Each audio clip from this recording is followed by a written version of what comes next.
Hey everyone, my name is Victor, presenting for TGL, and today it's day 4 of the Robotics event.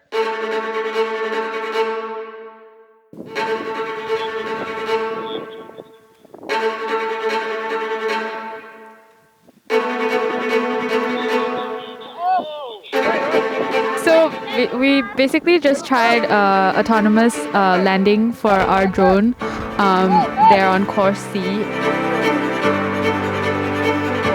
and it was an almost accident. The drone landed half on the payload tray and half outside.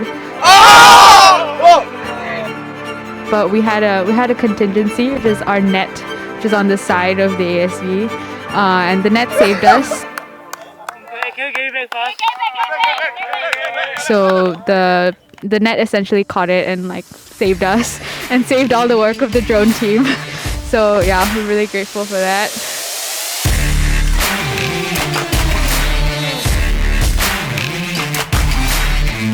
It's been a day of drama. Teams are scrambling all to qualify.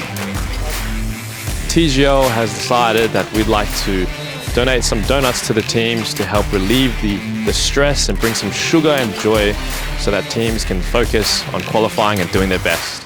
Tomorrow is the big day where the finals is finally coming up. Make sure you like and subscribe to stay tuned. We'll catch it all on video.